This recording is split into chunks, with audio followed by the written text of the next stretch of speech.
Hello, everyone, and welcome back to Legal B. If you are a law graduate who is looking for a stable, prestigious, and well paying government job in the legal domain, then this video is tailor made for you. Today, we are diving deep into one of the most sought after roles in the banking sector for law graduates, which is that of an IBPS SO Law Officer. From job responsibilities to career growth, salary structure to perks, we will break down everything you need to know about this profile. So make sure you watch till the end and let's get started. First things first, what exactly is an IBPS SO Law Officer post? Well, IBPS stands for Institute of Banking Personnel Selection, which is an autonomous body that recruits officers for public sector banks in India. The term SO stands for Specialist Officer, and Law Officer is one of the key specialist roles under this exam. As a law officer, you are recruited directly into the Scale 1 officer cadre, which is equivalent to an assistant manager in the bank. Your primary job is basically to handle all legal functions of the bank. Think of it as the in house legal advisor role, making sure that the bank does not fall foul of any legal, regulatory, or compliance issues. This is not a clerical or paperwork based post, it's a responsibility driven legal job. And you're often the go to person for legal advice at the branch or regional office or zonal level, depending on where you are posted. Right. Now, let's talk about what your day to day responsibilities would look like as a law officer. Here's a detailed breakdown. Number one, drafting and reviewing legal documents. This shall include drafting or vetting loan agreements, vendor contracts, memorandum of understandings, and other legal documents. Every time the bank signs an agreement, whether with corporate borrower or a third party service provider, it is your job to ensure the legal language is sound. Secondly, you're responsible for ensuring that the bank adheres to all laws and regulatory guidelines, right? Whether it is RBI norms, the Banking Regulations Act, or the PMLA, right? Thirdly, handling disputes is a core function. This includes your loan default cases, your check bounce matters, your customer grievances that escalate into legal action. So you can also represent the bank in debt recovery tribunals, consumer forums, as well as civil courts, right? Or coordinate with the impaneled advocates for representation. So there is an element of court representation as well. Then you will also assist different departments, right? Uh, in sort of different departments within the bank, whether credit, operations, or HR, on sort of the legal interpretations or contract law and banking regulations. For example, if a branch manager is unsure whether to seize a mortgage property, they will call you, right? To know the legal sort of know hows. Then, the bank usually has a panel of external lawyers, right? So you will brief them, prepare summaries, ensure timely filing of responses, and track case progress.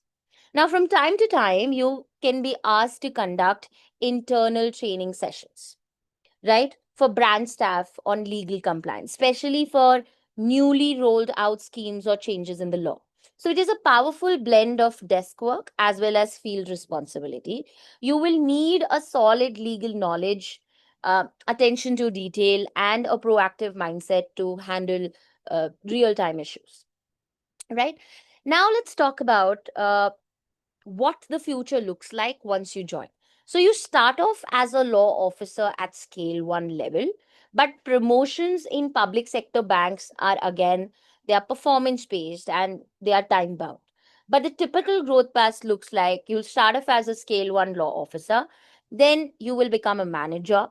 Post that, your scale 3 is going to be a senior manager, chief manager, assistant general manager, deputy general manager, and finally a GM, that is a general manager. So beyond scale 5, right? Beyond scale 5, you may be posted at head office or zonal offices.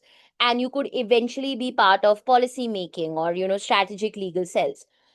Many officers also go on to become, chief compliance officers or legal advisors or even executive directors, depending on their expertise and performance. Moreover, you can also appear for the internal promotion exams or, sort of deputation opportunities in RBI, NABARD, or even the Ministry of Finance over time.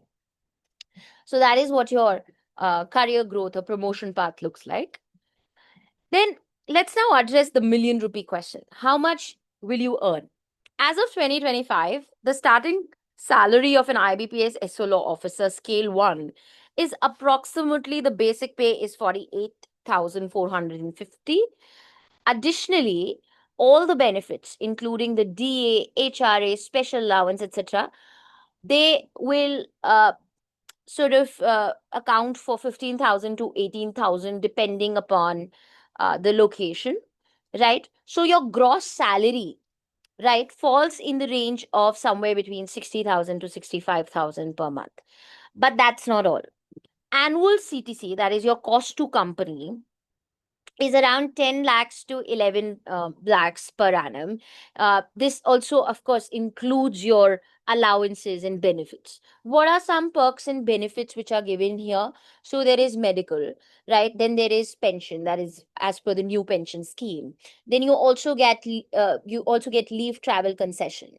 You get HRA, which is like a leased accommodation.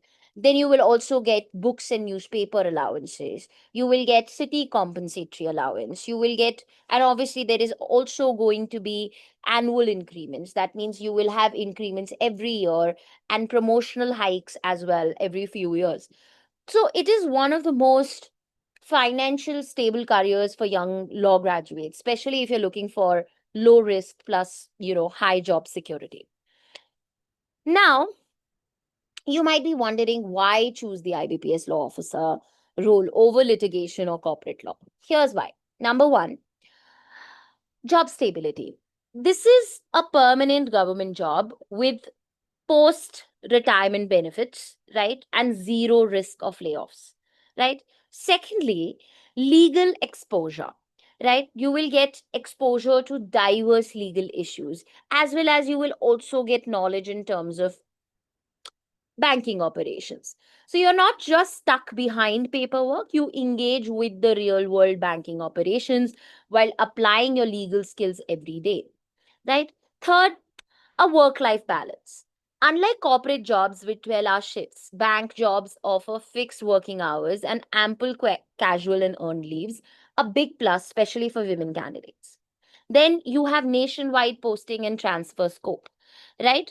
So that is also one thing. So you get a chance to work across India, interact with legal professionals from diverse regions, and grow your network, right? Finally, you have a social respect and recognition, right? So in every branch or zonal office, the law officer's opinion is valued. You are seen as the in-house authority on anything that is legal. So that's a complete roadmap of the IBPS SO Law Officer job profile, from entry to growth, from salary to perks. If you are a law graduate who wants a stable, dignified, and impactful legal career, this is a role you should seriously consider. Do not forget to like this video, subscribe to Legal Bee, and hit the bell icon so you never miss out on career insights, legal exam prep tips, and live updates. Got questions about IBPS SO exam pattern or eligibility? Then drop them in the comments. I personally reply to each one. Thanks for watching. I wish you all the success in your legal career journey.